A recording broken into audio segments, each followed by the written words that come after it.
Pour cette première table ronde ce matin, donc Madame Mélanie Germain, juriste, en charge de la gestion des procédures de médiation au CMAP, bonjour, et des procédures d'arbitrage aussi au CMAP.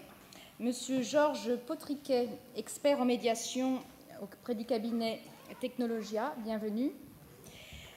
Madame Geneviève Brégard, du secteur CHSCT du cabinet Syndex, bienvenue. Et Monsieur Jean-Louis Lascou, animé par Ludovic Leplat et Jésus Rubio.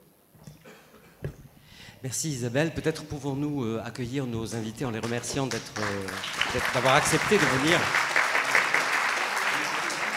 Merci. Merci. Nous allons donc tenir cette table ronde qui commence, c'est un petit peu habituel, on sait le gérer avec un certain nombre de minutes de retard, mais que nous allons tenir tout de suite. Donc la thématique générale de notre table ronde, c'est, nous l'avons définie de la façon suivante, approche résolutive et approche gestionnaire des conflits. Et pour cela, donc, nous avons demandé à nos invités de venir nous aider dans cette réflexion. Je vais m'adresser à vous, Madame Germain, si vous le voulez bien, pour commencer. Donc, vous êtes juriste, vous êtes médiateur et vous intervenez pour le CMAP, enfin au nom du CMAP, et vous êtes spécialisé dans le travail, dans les conflits intra-entreprises et inter-entreprises, donc un secteur très particulier. Oui, tout à fait, merci. Oui, tout s'explique, je pense, de la création du CMAP, Centre de médiation et d'arbitrage de Paris. On a été créé en 1995 par la Chambre de commerce et d'industrie de Paris.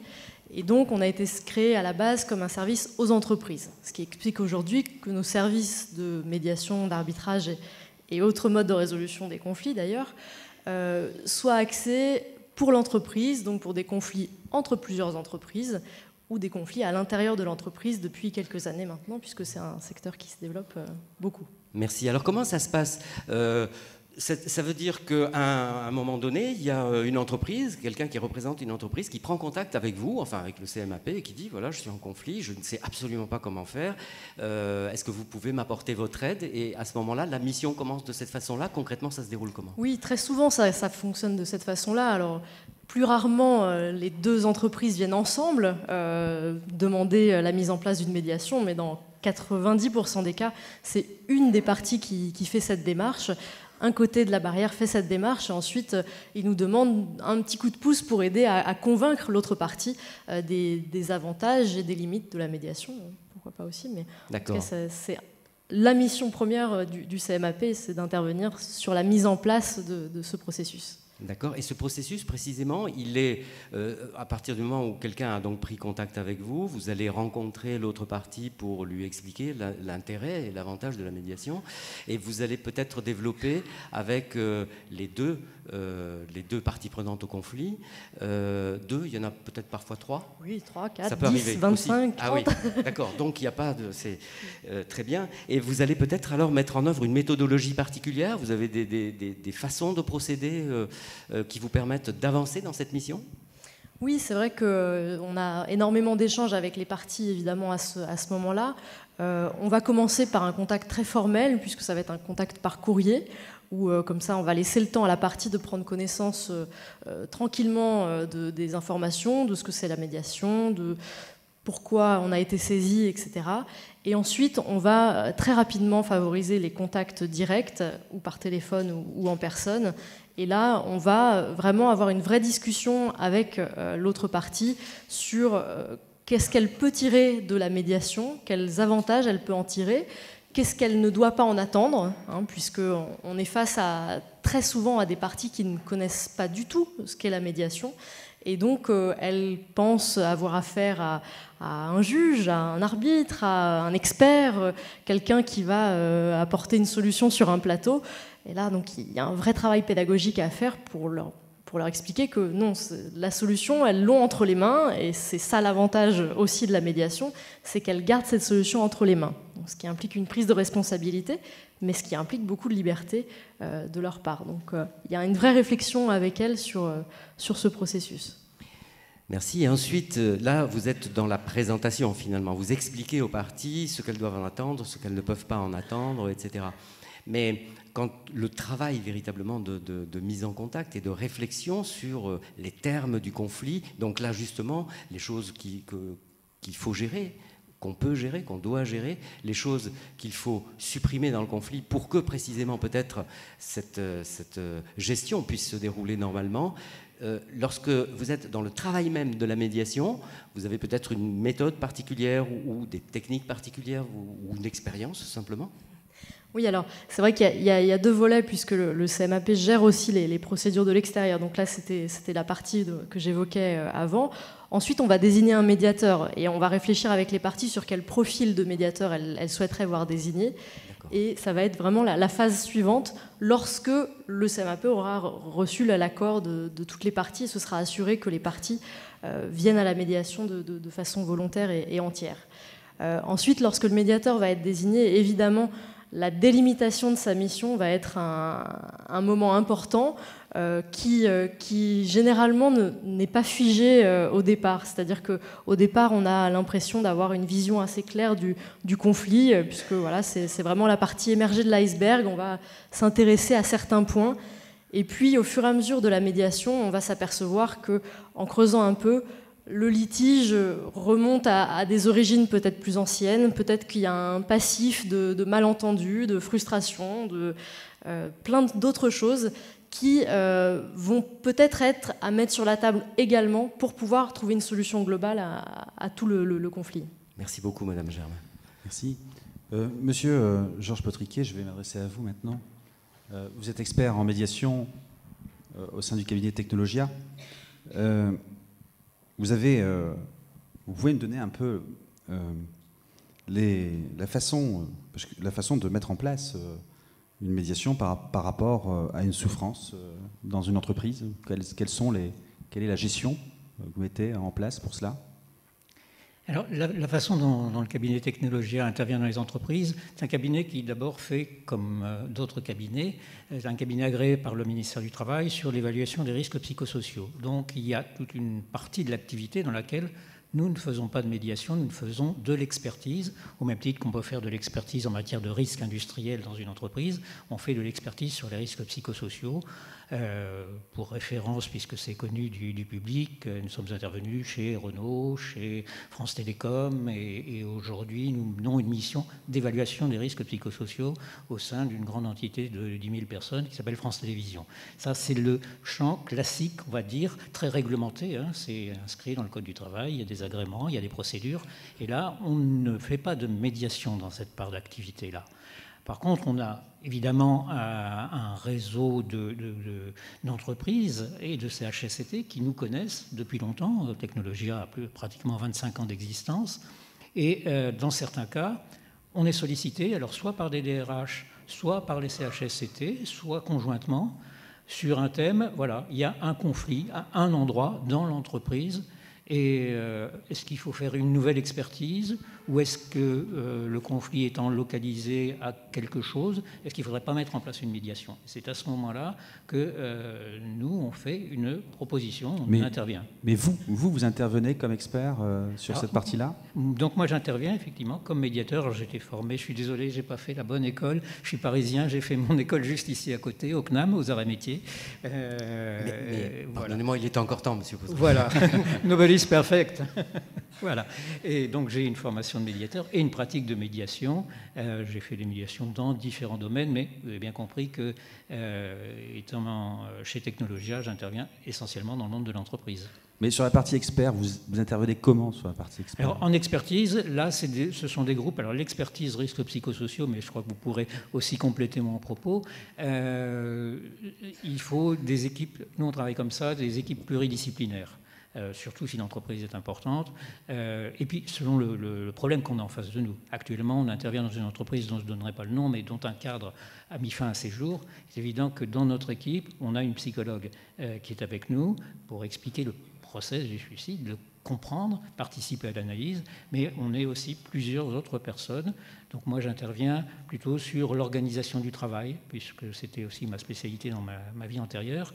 Donc comment c'est organiser le travail et donc dans l'analyse, il faut qu'il y ait plusieurs personnes, donc on intervient collectivement.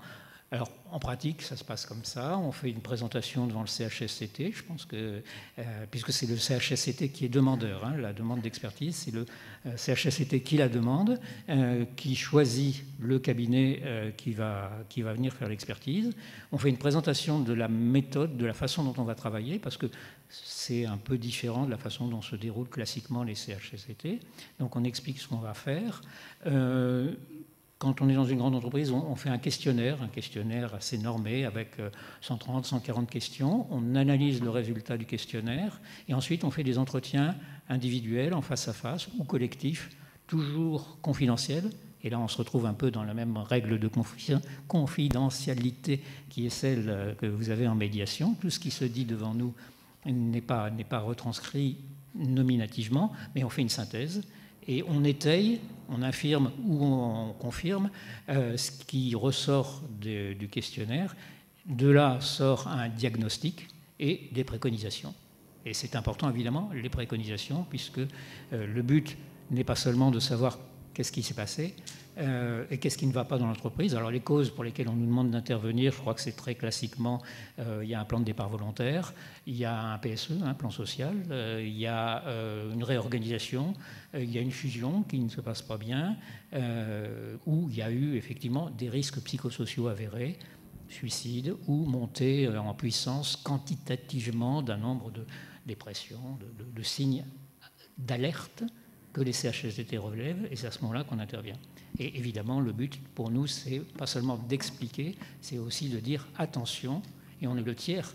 Là aussi, c'est le lien avec la position du médiateur. On est un tiers extérieur et on peut dire à l'entreprise, à tous les partenaires, patrons et organisations représentatives du personnel et délégués au CHSCT, attention, là, dans votre organisation, vous avez mis en place une organisation matricielle qui désoriente complètement les salariés, ou voilà, on peut faire des remarques relativement fortes, mais on n'a pas de pouvoir d'injonction. Hein. Merci. Ça s'arrête à une recommandation. Merci Monsieur Potriquet.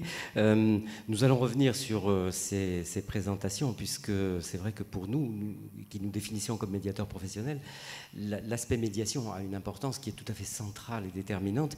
Et je voudrais peut-être me tourner maintenant vers vous, Madame Bréjard. Vous intervenez également au nom d'un cabinet qui est tout aussi connu dans le monde de la représentation des salariés et du traitement de ce type de problème, puisqu'il s'agit du cabinet Syndex. Et vous intervenez également, tout comme M. Potriquet, sur mandat, notamment, peut-être pas seulement, des CHSCT.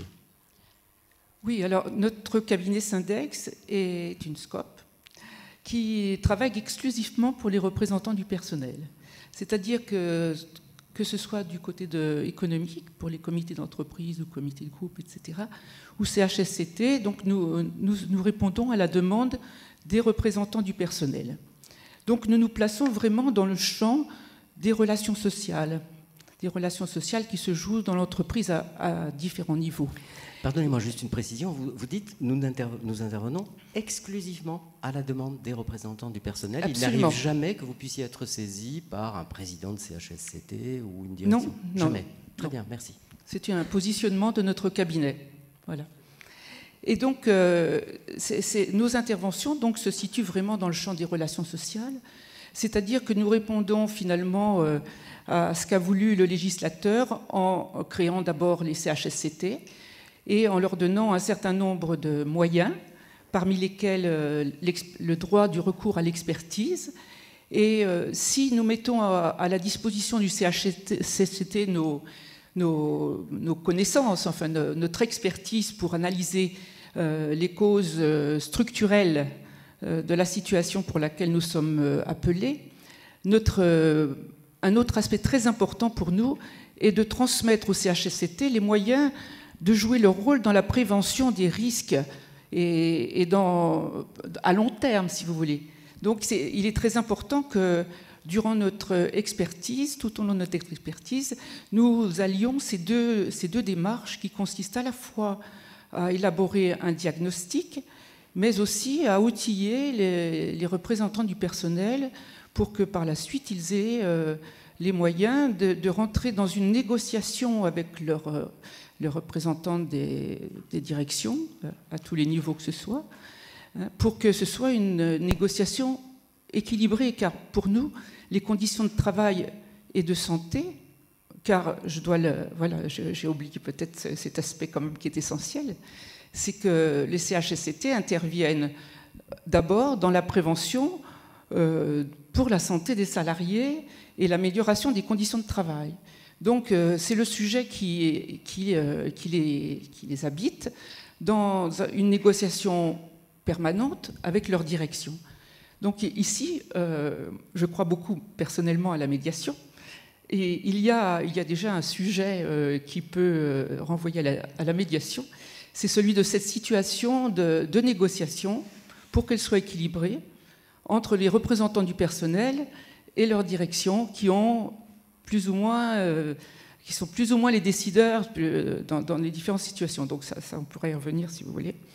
Oui, ce que vous valorisez là, c'est un aspect effectivement essentiel du recours à l'expert par le CHSCT, qui est presque l'obligation pour l'expert, non seulement de travailler sur la mission à proprement parler, mais aussi d'outiller, de former et de contribuer à ce que de façon durable, les représentants des salariés soient eux-mêmes en capacité de détecter un certain nombre de choses et de résoudre un certain nombre de problèmes.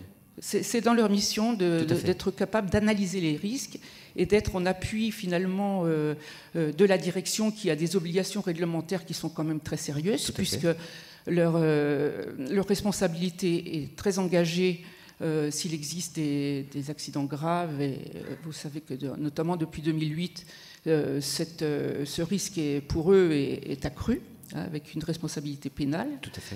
Donc il est très important que le CHSCT puisse intervenir comme acteur de la prévention à long terme. Directement, oui. Et donc c'est pour dire que, bien sûr, lorsque nous intervenons, nous rencontrons de façon évidente des situations de conflit entre des personnes au sein d'un service, entre des salariés, leurs managers, etc. Bon, ça, ce sont effectivement des situations de conflit qui sont quelquefois bloquantes et qui justifieraient peut-être quelquefois de faire intervenir la médiation avant de commencer l'expertise. D'accord. Vous vous trouvez parfois dans des situations comme celle-là où vous imaginez qu'il serait souhaitable de faire intervenir le médiateur préalablement à la mission à proprement parler. Peut-être, oui. Alors, la question se pose à l'initiative de qui, comment, etc. Mais, bon, pour l'instant, je ne l'ai jamais vécu, cette situation. Hein. Je n'ai jamais vécu cette situation pour l'instant. Par contre, ce que je voulais dire aussi, c'est que lors de notre méthodologie, vous avez évoqué, on est amené à faire des entretiens collectifs qui sont une des méthodologies de la médiation. Cette démarche, et puis même les entretiens d'ailleurs individuels, mais principalement les entretiens collectifs, sont des situations où finalement l'expert joue un rôle qui n'est pas celui de médiateur, hein, c'est clair, puisqu'il intervient pour comprendre ce qui va mal et ce qui se passe, et qui explique le mal-être pour lequel on nous a demandé de faire une expertise. Mais il est vrai que là, on est déjà dans le dialogue entre les gens. Et quelquefois, on est amené à constater que les gens commencent à parler. Et finalement, on pourrait dire que notre rôle d'expert peut s'accompagner d'une attitude de médiation qui consiste à aider les gens déjà à s'exprimer, à s'écouter dans le cadre d'un entretien. Alors, on déborde peut-être un petit peu là de notre rôle d'expert qui apporte ses visions, ses moyens d'analyse pour analyser les causes structurelles des problèmes. Mais déjà, on voit bien qu'il y a bien un sujet de dialogue à ce niveau-là. Très bien. Merci madame. Merci madame. On va continuer à interroger chaque personne et ensuite on échangera sur les différents propos que vous avez envie d'échanger. Monsieur le Président Hanouet, moi j'aimerais aussi vous entendre sur cette approche. Il marche votre micro, hein, oui. Sur votre approche gestionnaire ou résolutive au sein de votre TGI à Béthune. Alors, je me suis interrogé sur ce que je devais vous dire, à vous médiateurs. Je vais me limiter à l'aspect gestionnaire, puisque, au fond, j'ai en charge, comme l'a évoqué tout à l'heure Monsieur le Président Lascaux, j'ai en charge la guerre. Et ça fait plus de 30 ans que j'ai en charge cela. Et ça a sans doute pas mal, déterminé ma façon de voir le monde et mes concitoyens. Si on évoque la médiation, ça me fait penser à la question du périmètre de l'intervention judiciaire. Le périmètre d'intervention judiciaire, il n'a pas cessé de croître depuis, on va dire, les années 70. On pourrait avoir le sentiment que le recours massif aux juges a conduit l'institution un peu à une impasse. D'où d'ailleurs des interrogations contemporaines, à travers, vous l'avez peut-être reçu, les colloques qui ont été organisés à l'UNESCO au début janvier dernier, où beaucoup de professionnels étaient présents, y compris des avocats et huissiers et notaires. C'est de se dire comment on peut tenter de sortir de l'impasse. Alors il y a plusieurs possibilités. Il y a déjudiciariser, ce qui irait à rebours de tout ce que la pensée législative produite depuis des années et des années. On a mis du juge partout, à toutes les sauces. Deuxièmement, confier à d'autres le soin de juger. Et alors, on se heurte là à un front d'emblée de tous ceux qui s'y sont hostiles, qui préfèrent recourir au bon Dieu plutôt qu'à ses saints, étant entendu que les destinataires du contentieux, donc ceux qui seraient de nouveaux juges, ils sont également hostiles. Personne n'en veut, en quelque sorte. Donc là, on est aussi dans une impasse. Troisième point, troisième possibilité, qui est aujourd'hui en vogue, si je puis dire, c'est le mode alternatif de règlement des conflits. Alors, c'est pas tout à fait nouveau, c'est un idéal ancien, et il semble qu'on puisse dire, même aujourd'hui, que c'était dans l'idéal révolutionnaire, que la conciliation, c'était le premier mode de règlement des litiges, c'est-à-dire le mode le plus noble, en quelque sorte, sans doute le plus opérant, en tout cas au moins dans l'idéal. Depuis, il s'est passé du temps, et on ne peut pas vraiment dire que les modes alternatifs se soient imposés, en tout cas au moins dans le champ judiciaire. Ils sont déjà paradoxalement presque plus présents sur le terrain pénal aujourd'hui que sur le plan civil. On peut le regretter, mais je dirais qu'on pourrait opposer la vitalité de la réflexion sur tous les modes alternatifs de règlement des conflits à la pauvreté de son expression dans la réalité judiciaire, bien entendu. Il y a peut-être différentes raisons à ça. C'est souvent sur le devant de la scène et en même temps très décevant dans la réalité, même si des expérimentations ont pu être prometteuses de ci, de là, en particulier à Arras en matière familiale. Il y a une réticence évidente des professionnels qui peut-être a des aspects économiques. Des magistrats, c'est possible, mais c'est moins certain, puisqu'au fond, nous avons tous intérêt à faire en sorte que des litiges ne nous soient pas soumis. Ça veut dire qu'on aura moins de travail. Donc rien que pour ça, ça vaudrait déjà le coup. Je crois que différents professionnels ont peut-être tendance à se percevoir comme menacés dans leur précaré. On peut aussi relever, alors de manière simple, qu'on ne perçoit pas forcément une demande de médiation chez les justiciables que nous rencontrons, peut-être parce qu'il y a beaucoup d'affect dans les affaires que nous traitons, et peut-être aussi que la vraie question, de mon point de vue, est culturelle. On est un peu dans une logique de conflictualité, et c'est peut-être aussi un peu comme ça qu'on existe dans un pays comme le nôtre. C'est un des aspects de l'esprit français, un goût prononcé pour le clivage, pour la bipolarisation en particulier, par exemple sur le plan politique, une résistance forte au changement, en fait. Aborder les contentieux sur un mode alternatif, c'est perdre beaucoup de repères. On est sécurisé dans l'environnement judiciaire. Tout est bien clair, chacun a son rôle, y compris le justiciable, même s'il est peut-être passif par différents aspects, mais chacun s'y retrouve. C'est un peu le sentiment que j'ai, moi, sur un plan gestionnaire, de voir comment les choses se présentent. Je dirais, je relève, malheureusement, la pauvreté des voies alternatives en matière civile en particulier, aujourd'hui. Vous m'aviez dit, lors de notre entretien, que vous étiez ancien juge des affaires familiales, c'est ça, Des enfants. Des enfants, pardon. Des enfants. Juge des enfants. Et que le tribunal de grande instance de Béthune avait des chiffres importants, malheureusement, sur ces problématiques, et qu'il n'y a pas actuellement de moyens, on va dire, sur place pour pouvoir pallier à cela. Donc en termes de médiation ? Oui, par rapport à la gestion aussi, si on parle de gestion, comment vous faites pour gérer justement cette problématique sur Béthune ? Je m'exprime à titre personnel, je dois quand même le préciser. Donc je dirais de façon simple que nous sommes conduits d'une manière ou d'une autre, au-delà des discours, à gérer la pénurie. Je crois qu'il n'est pas incompatible, et personne ne ment, il n'est pas incompatible de constater que le budget justice, par exemple, augmente chaque année depuis 25 ans, 30 ans, et qu'en même temps, les moyens des juridictions diminuent. Ça a à voir avec la masse qui est soumise aux juridictions, et ça a à voir aussi avec la répartition des moyens qui sont alloués même au sein du ministère.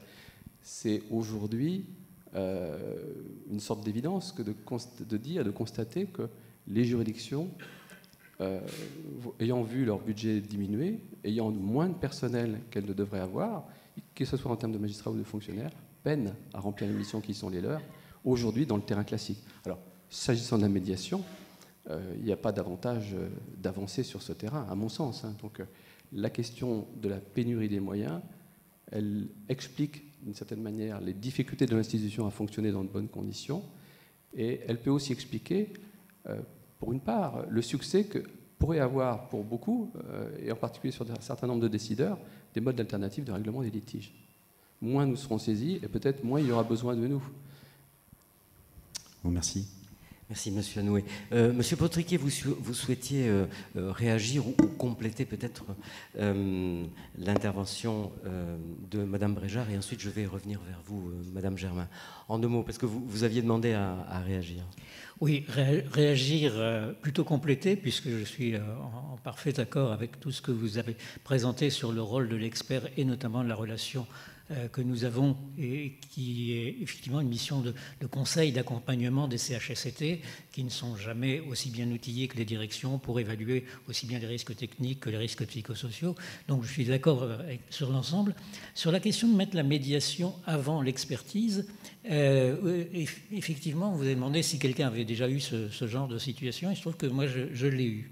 Je l'ai eu. Alors, nous ne révélons pas, à part pour les grands noms qui sont connus du public, mais je ne peux pas vous dire à quel endroit. C'était une collectivité locale importante. Il y avait un conflit à un endroit donné, et effectivement, le CHSCT était parti dans l'idée de on va faire une expertise sur les risques psychosociaux. Il y en avait déjà eu une 1 an et demi avant. Mais c'est pas grave, on va en refaire une. Puisque c'est un processus classique, très normé, les gens en France ne sont pas forcément réticents à la médiation, mais ils ont l'habitude, et notamment les entreprises, d'avoir des systèmes qui fonctionnent. Donc j'étais parti sur on va faire une expertise. Et puis à regarder la chose, quand ils nous ont contactés, finalement, on est tombé d'accord avec le CHSCT et la DRH, qui sont ensemble dans le CHSCT, sur le fait qu'il y avait d'abord un conflit qu'il était urgent de régler, parce que là, il y avait un risque psychosocial avéré important, et que peut-être, avant de se lancer dans une évaluation globale des risques dans l'ensemble de la collectivité, qui a beaucoup de salariés, il serait peut-être urgent, et là on est dans le traitement, de résoudre ce problème. Donc on a eu une demande qui était formulée sur le thème « Nous aider dans un esprit de médiation à résoudre le conflit ». Donc là, à ce moment-là, on n'est pas rentré dans le cadre légal classique, réglementé de l'expertise. J'ai proposé une médiation. Donc j'ai fait le parcours complet qui consiste, que vous avez appris, qui consiste à voir tous les interlocuteurs, etc. Tout en tenant quand même informé au départ et à la fin le CHSCT. Parce qu'un des obstacles à la médiation dans les entreprises et dans les institutions, c'est les syndicats disent « Oui, mais attendez, là vous allez résoudre quelque chose, vous êtes dans le secret, donc on ne saura pas bien ce qui s'est dit, et quelque part il y a la crainte d'être mis à l'écart, voire que la médiation soit manipulée. Je crois que vous avez déjà travaillé sur le thème du risque de la manipulation. Donc, on voit le CHSCT en amont en disant on va faire une médiation et on viendra vous revoir à la fin de la médiation avec ce que les parties ont décidé de vous confier. Puisque en médiation, je ne vous apprends pas non plus, c'est ce que les parties décident d'externaliser, d'extérioriser à l'issue. Et donc, à l'issue, effectivement, on est revenu devant le CHSCT en disant voilà, les parties sont tombées d'accord sur une nouvelle organisation du travail, des relations, etc. Parce qu'ils sont tombés d'accord. Ça a été long, ça a été difficile, mais ils sont tombés d'accord. Et donc, à ce moment-là, on revient. Et ensuite, la collectivité dit, bon, voilà, maintenant, on sait qu'on a résolu le problème dans ce service, on peut aborder plus sereinement et plus longuement, parce que ça demande du temps. En même temps, on a des délais très courts quand on doit faire des expertises, mais on peut aborder plus sereinement une analyse de ce qui se passe dans l'ensemble de l'institution. Merci, Monsieur Baudriquet. C'est un élément intéressant parce que la médiation étant apparue nécessaire dans les conditions que vous avez expliquées, vous avez déroulé la médiation et cela a permis de résoudre la difficulté. Et ensuite, sur la base de cette expérience, ce que vous dites, c'est que ça a été généralisé par la collectivité en question, plus largement, ou enfin qu'il y a une réflexion plus large. On n'a pas généralisé la médiation, simplement derrière est venue l'expertise classique. C'est deux choses différentes. D'accord. Ce ne sont pas les mêmes personnes. On va continuer, Merci beaucoup. On va continuer notre tour avant de continuer des échanges un peu plus global, on va dire. Monsieur Lascou, vous avez aussi un micro pour vous exprimer. J'ai beaucoup de plaisir à écouter des concurrents. Soyons clairs, des concurrents, parce que c'est vrai que des concurrents sur l'approche du conflit. J'ai à côté de moi le président d'un tribunal, c'est un concurrent en fait. Il a une manière d'approcher les conflits qui n'est pas du tout la manière que je professe, que j'enseigne sur l'approche des conflits. Des différents, on ne parle pas des aspects pénaux, on parle des affaires civiles. C'est une approche concurrente. Donc, ce que j'ai trouvé vraiment très intéressant dans votre propos, il y avait plein de choses qui étaient intéressantes, mais que j'ai noté, notamment, c'est le retour sur cette idée d'alternative.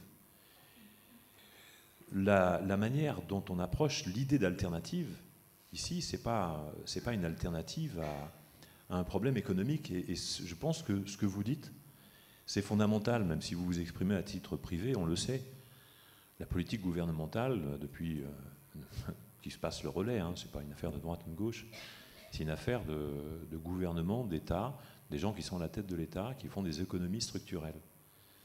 Et puis là on parle de mode alternatif à la misère de l'État. On vide les caisses, on nous présente l'état des caisses après, une fois qu'elles sont vidées, et puis on nous dit, mais vous voyez, il n'y a pas de moyens, donc il faut trouver des modes alternatifs à la misère politique, à la misère sociale. Et on se dit, bah tiens, il y a des manières de faire, et si on inventait la médiation? Un truc pas cher. Mais non, c'est pas ça. Ça, c'est pas ce mode alternatif que j'imagine, parce que c'est pas du tout de cette alternative-là dont il s'agit. Il y a une manière d'imposer les solutions aux gens, ou il y a une manière d'accompagner la libre décision. Donc c'est ça l'alternative pour moi. L'alternative, c'est pas de trouver des modes par rapport, ou des manières, des pratiques, pour répondre à une mauvaise gestion structurelle de l'État. Je dirais des cancres qui nous gouvernent. C'est pas ça. Je ne contribue pas à soutenir cette politique-là. Ce que je soutiens, c'est de développer une instrumentation au service de la libre décision. Et j'exige, en tant que citoyen, que l'État soit mieux géré et que la justice, le système judiciaire, ait de vrais moyens aussi pour pouvoir faire face à des situations dans lesquelles le dialogue est difficilement inscriptible. Il faut que l'institution judiciaire ait des moyens supplémentaires, et je pense que l'exercice de la profession de médiateur s'inscrit aussi dans le soutien à cette magistrature qui est en train d'être appauvrie. Donc, comment on approche les conflits? Donc ça, c'est déjà une affaire de posture de principe. Donc, la manière dont on va approcher un conflit, c'est une approche implicative. C'est-à-dire que nous n'avons pas, et je ne pense pas que ce soit une bonne manière de faire, que d'expliquer aux gens ce qu'est la médiation. On n'explique pas aux gens ce qu'est la médiation. Ils sont dans un conflit, ils pensent qu'à ça, et donc la meilleure manière de faire, c'est de les impliquer dans un processus de réflexion. Et donc c'est en amenant les personnes à comprendre comment elles vont pouvoir s'en sortir autrement que par l'affrontement, qu'on va pouvoir les amener à s'intéresser à la libre décision qui pourra leur permettre de se sortir de cette situation difficile. Donc c'est une approche, je dirais pas informative, je dirais pas explicative, c'est une approche implicative. Et c'est essentiel. On va aussi avoir une approche de la personne qui est très très différente de celle qui a été présentée. Et je suis très content de l'entendre ici, calmement, posément, parce que c'est une affaire de manière de regarder la personne. Est-ce que la personne véhicule un risque ou est-ce qu'elle véhicule un potentiel d'implication, de qualité d'implication, de volonté de chercher le plaisir, de s'améliorer, de contribuer au développement d'une structure, et puis elle a des maladresses, elle ne sait pas faire. Donc c'est la formation continue tout au long de la vie. Il faut aider les personnes à mieux s'impliquer dans les organisations. Donc c'est pas, pour moi, je pense que rechercher les risques chez les personnes, c'est prendre justement le risque de développer une représentation négative des individus. Je pense qu'on est tous venus sur Terre sans le savoir, et on se débrouille avec ça. On se débrouille avec une sacrée maladresse de vie tout au long de la vie. Donc c'est pas mes concitoyens, mes congénères, sont pas des risques pour moi. C'est pas des risques. Sinon, je vais regarder les personnes en me disant, les soupçonnant. Non, c'est des personnes qui cherchent la même chose que moi. C'est un potentiel. C'est un potentiel de qualité, c'est un potentiel de développement, c'est un potentiel de plaisir aussi. Donc c'est ça, c'est cette manière-là dont je vais regarder mes congénères. Et c'est en tant que médiateur, je vais surtout développer ça. Donc le médiateur, c'est donc un spécialiste de la relation. On va avoir une approche très méthodologique sur la relation, et on ne va pas avoir une approche de compétences techniques. C'est-à-dire que si le médiateur s'enferme dans une représentation technique, c'est-à-dire si on en fait un spécialiste, tout à l'heure, on va chercher la personne selon un profil. Non, on va chercher surtout la personne, le médiateur, en tant qu'il a envie de faire cette médiation, et c'est de la compétence de la relation qu'il doit développer. Donc, et ne pas avoir une idée de la solution. Donc on va aussi faire en sorte d'accompagner les entreprises pour internaliser la médiation professionnelle, internaliser cette conception, mettre en place un référent au sein des organisations, soit en interne, soit en externe. Hein. Donc il peut y avoir une manière d'externaliser la médiation. Donc, il ne va donc pas y avoir une approche de diagnostic des risques, il va y avoir une approche immédiate de mettre en place un processus. Hein. Je prends par exemple, vous avez dit un conflit, j'interviens sur un conflit, il y a un conflit qui est présenté comme étant un conflit collectif, on va avoir une approche complètement individualisée. Les organisations syndicales, ce n'est pas elles qui décident de savoir comment on met en place la qualité du dialogue entre les personnes.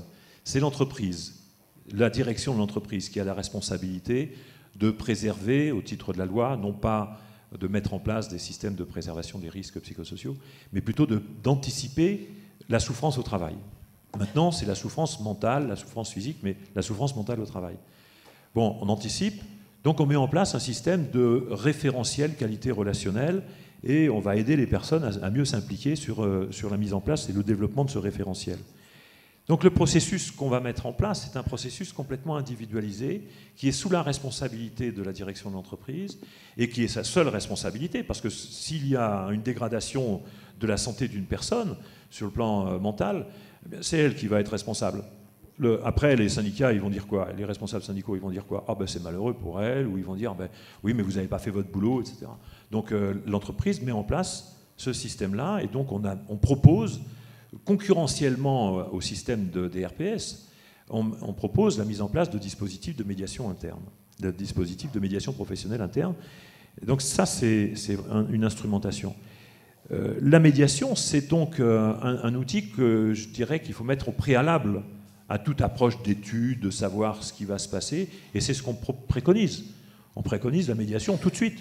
Mettez en place une médiation. Pas pour dire, attention, je te vois Jésus. Pas pour dire attention, c'est le risque en lui-même globalisé, c'est une représentation de la personne qui ne convient pas à notre vie au quotidien. On fait en sorte de répondre à la quotidienneté, en fait, très simplement.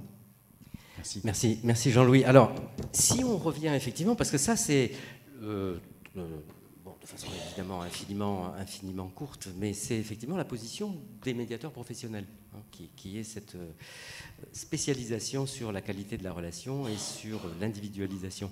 Maintenant, c'est vrai que si on revient au thème de notre table ronde qui est approche gestionnaire ou approche résolutive, c'est là qu'on va peut-être trouver l'articulation. Dans un conflit, si on prend un conflit par exemple, il y a évidemment une difficulté à développer un certain nombre de tâches, à organiser un certain nombre de choses, par exemple dans une entreprise qui a des missions, qui a un produit à présenter, qui a un service à rendre, et on n'arrive plus à faire ça parce qu'un conflit est apparu, collectif, individuel, peu importe.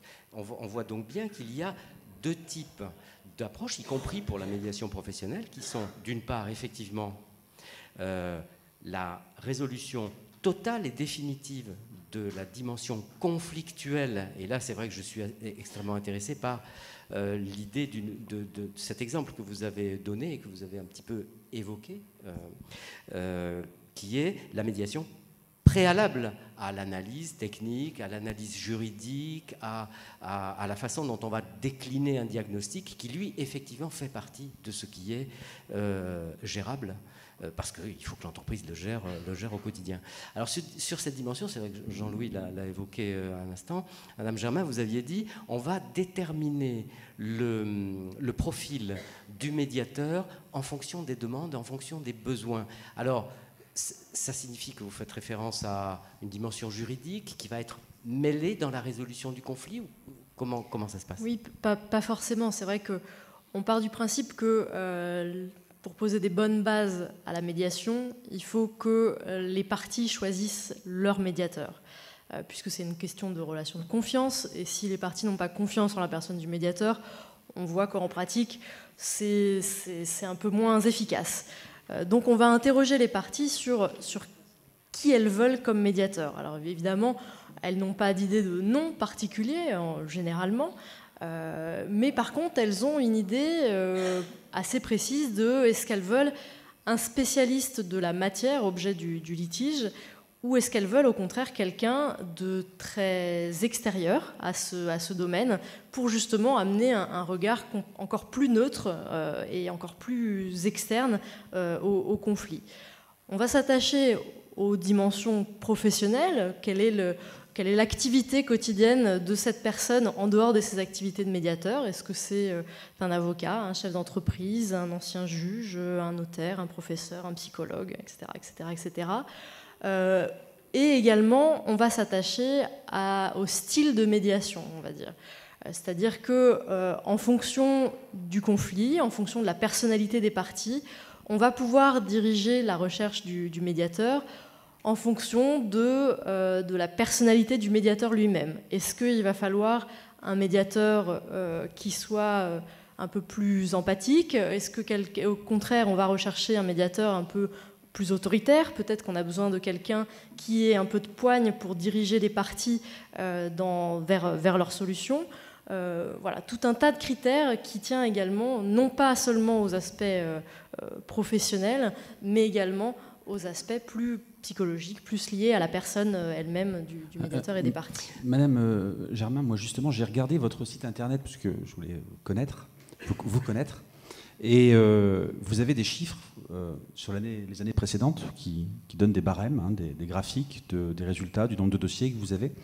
Et justement, sur ce choix de médiateur, vous avez aussi mis, pas l'identité, mais le profil des médiateurs. Et justement, c'est un profil principalement juridique.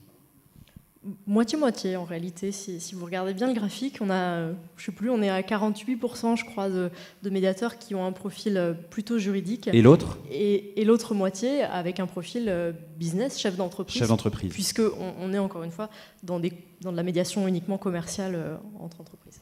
Ouais, donc vous avez quand même la moitié des médiateurs qui ont un aspect juridique, qui ont un profil juridique, on va dire. Ouais, tout à fait. D'accord. Donc ça veut dire que les médiations, principalement, qui se présentent devant vous, ont besoin, comme vous venez de le dire, de quelqu'un de très fort, puissant. On peut être juriste et très doux. D'accord. Je vous remercie. À mon avis. Je vous remercie. J'espère être dans cette catégorie.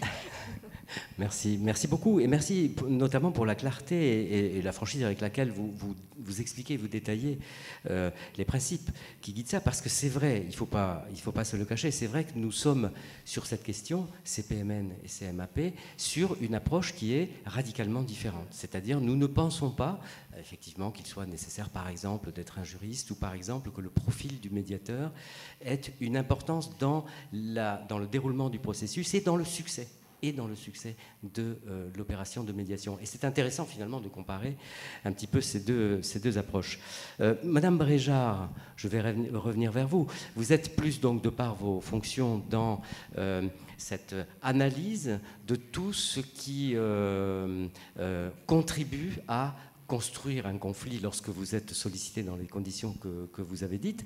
Vous avez effleuré la question de la médiation, mais ça n'est pas quelque chose que pour vous-même ou pour le cabinet Syndex en général, vous avez intégré dans votre offre ou que vous développez particulièrement, la médiation en tant que telle. Non, pour l'instant, le cabinet Syndex ne s'est pas tourné vers la médiation.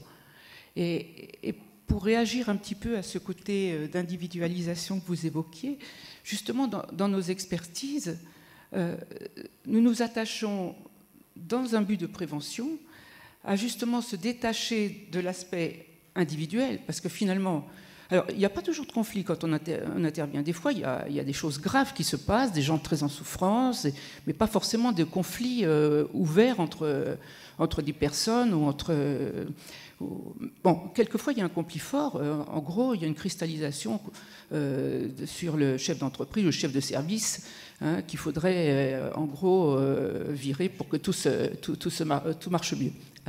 Donc, nous, dans une situation comme ça, bon, même si moi, personnellement, je pense que peut-être qu'à ce moment-là, une médiation serait intéressante, nous attachons à aller vers les causes structurelles, c'est-à-dire à analyser l'organisation, à analyser le travail, comment il se réalise, comment se passe la mise au travail des salariés pour faire le travail et réaliser l'objet de l'entreprise, comment se passe la coopération, comment se passe le soutien mutuel, quel sens les salariés donnent à leur travail, autant d'aspects qui ont été démontrés comme des éléments, des ingrédients indispensables à la bonne santé des gens dans l'entreprise et dans leur travail, à tous les niveaux. Voilà. Le temps passe très vite. Nous arrivons presque à la fin. Donc, quelques mots rapides, si vous le voulez bien. Oui, je vous propose, en quelques mots, vous le comprenez, nécessairement très rapide, de conclure ce trop bref échange, si vous le voulez bien. Monsieur Potriquet. Je pense qu'ici, dans cet échange, on s'aperçoit qu'on est tous sur quelque chose qui est la recherche de la qualité de la vie et la qualité de la vie au travail. La prévention des risques sociaux. Le risque n'est pas l'individu dans la façon dont nous travaillons, que ce soit en tant que médiateur ou en tant qu'expert, avec telle ou telle casquette. Le risque n'est pas l'individu. Le risque, il est dans l'entreprise, il est dans l'organisation, il est dans la façon dont elle fonctionne, dont elle évolue. Et nous, on est là, effectivement, pour prévenir ces risques ou les traiter. Les prévenir en les analysant et en faisant les préconisations, ce qu'on a évoqué tout à l'heure, ou les traiter quand il y a un conflit. Et c'est ça qui est le point commun, mais vraiment, je ne voudrais pas qu'on considère que nos travails d'experts ou de médiateurs, encore moins, font qu'on considère que l'individu est un risque. Non, il y a un risque dans le fonctionnement de l'entreprise. Le risque, en fait, il est pour le patron. Pour être clair, si le salarié met fin à ses jours dans son lieu de travail, etc., et ben voilà, le patron, l'entreprise, le chef d'entreprise, il a une responsabilité, il a une obligation non seulement de moyens, mais de résultats pour prévenir ces risques. C'est toute la législation sur le sujet. Et le risque, il est là. Il n'est pas dans l'individu. Le risque, il est pour l'entreprise. Et nous, on essaye de le prévenir et de le traiter. C'est selon les cas, selon la façon dont les choses se présentent. Merci, monsieur. Je laisserai la parole à mon président derrière, à côté de moi. Non ? Après, je termine, je vous laisserai conclure, peut-être. Non, je ne sais pas, peut-être. Je sais pas comment vous savez. Alors, je veux juste répondre à ce point-là. Parce que c'est bien de ça dont il s'agit. C'est au cœur de notre différence. Il y a un paradigme différent. Et je pense que c'est utile d'avoir cet échange, cette discussion en direct. Et je suis très content que vous soyez venus. Et je vous remercie encore de votre présence. Je vais dire que la différence qu'il y a de conception, elle repose également sur ce point que vous venez d'évoquer. Non, il n'existe pas d'entreprise pathogène. Non, l'entreprise n'est pas un corps social vivant. C'est un mythe. Nous vivons encore aujourd'hui dans des mythes. Il est quand même temps que nous nous affranchissions de ces représentations qui nous empêchent de penser librement. Ce sont des mythes. Les mythes d'hier ont été remplacés par des mythes laïcards, mais qui ne valent pas mieux. Non, les organisations ne sont pas des instruments vivants. Elles ne peuvent pas être porteuses de risques. C'est les personnes qui s'y prennent comme des manches. Et il est temps d'éduquer les personnes, de contribuer à les éduquer, de les aider à réfléchir, de les aider à structurer leurs pensées. Ce sont les personnes. Une fois qu'on a vidé une entreprise, l'entreprise n'existe plus, une organisation n'existe plus. Donc c'est en se rapprochant des individus et en considérant la personne, en la reconnaissant comme acteur à part entière, que l'on peut arriver à résoudre des problématiques qui sont des problématiques qui ont des caractères collectifs. On approche les personnes. Mais c'est cette approche, c'est une vraie reconnaissance. Parce que quand j'entends que l'organisation pourrait être pathogène, c'était le discours qui était implicite, c'est une négation de l'individualité. Et cette négation de l'individualité, moi, me gêne. Et je voudrais qu'on passe par cette reconnaissance fondamentale du rôle de chacun, même dans ce qu'il fait et qui est problématique, et qui interpelle le monde. C'est que quand une personne se sent harcelée, alors il y a deux choses. Il y a peut-être le rôle de celui qui est accusé d'être harcelé, mais il y a celui de la personne qui se complaît dans cette victimisation aussi. Et l'aider à se sortir de là. Parce que cette complaisance n'est pas une complaisance volontaire. C'est une attitude victimaire, qui est un fort héritage de la douleur qui aujourd'hui devient psychologique parce qu'on est dans une société qui souffre moins sur le plan physique. On est dans une société qui, quand on travaille, il y a moins d'efforts physiques à faire. Donc, c'est pas facile de vivre cette nouvelle souffrance, qui est une souffrance dans la tête, de pouvoir être mieux dans sa vie, dans son projet, etc. C'est ça qu'il va falloir faire. Et moi, je me dis, c'est l'individu, c'est se rapprocher de l'individu. Je voudrais différencier cette approche en disant, non, on ne va pas approcher les organisations, parce que ça ne sert à rien. On va approcher les personnes.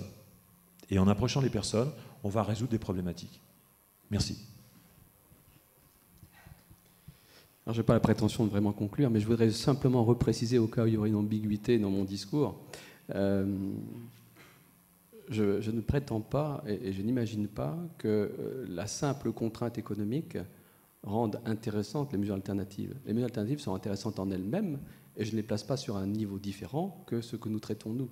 Ce que je perçois maintenant en vieux magistrat, c'est que la réponse judiciaire, elle a ses limites. Et ne pas en avoir conscience aujourd'hui, ça serait vraiment problématique pour un professionnel. Donc elle a ses limites, parce que le droit ne dit pas tout entre les gens. Voilà. Nous, on règle des situations individuelles. Là, je peux vous rejoindre sur différents aspects. Nous réglons des situations individuelles. Nous prétendons le faire. On le fait au mieux dans le cadre légal qui est le nôtre, mais nous percevons bien que cette réponse judiciaire, juridique, eh bien, elle ne résout pas forcément les conflits. Et les conflits, eh bien, quand ils ne sont pas résolus sur ce mode-là, eh bien, ils se poursuivent sur différents modes. Dans la séparation, il n'est pas rare que le sujet de conflit, l'objet de conflit, au-delà des enfants, c'est souvent l'argent. Parce que passer les premières semaines de l'union, on s'aperçoit qu'après, on est vraiment dans un contrat. Et au moment où on sort de l'union, alors là, vraiment, on est dans une affaire économique pure et dure. Et si on ne règle pas le conflit entre les personnes, eh bien, on ne réglera jamais la question économique. Parce qu'il y aura toujours un prétexte pour la réactiver. Et c'est parce que je suis, à titre personnel, conscient de cette limite-là, que j'imagine que le travail de médiation, tous les modes alternatifs, ont une importante valeur. Alors aujourd'hui, ben oui, la mode et les contraintes budgétaires fait que on les met à nouveau sur le devant de la scène. Mais ce n'est pas pour ça qu'ils sont importants aujourd'hui. Ils l'ont toujours été. Ce qui importe, c'est leur qualité et la possibilité qu'ils nous donnent de répondre de façon pérenne à une difficulté qui a pu opposer différents individus et que finalement, au bout du compte, même sur le plan économique, on ait intérêt à recourir à la médiation, à susciter cette médiation, pour justement faire en sorte que les gens ne reviennent pas chez nous, par exemple, tous les 2 ans, ou tous les 6 mois d'ailleurs. On va remercier tout le monde. Oui, merci beaucoup. Remercions nos invités.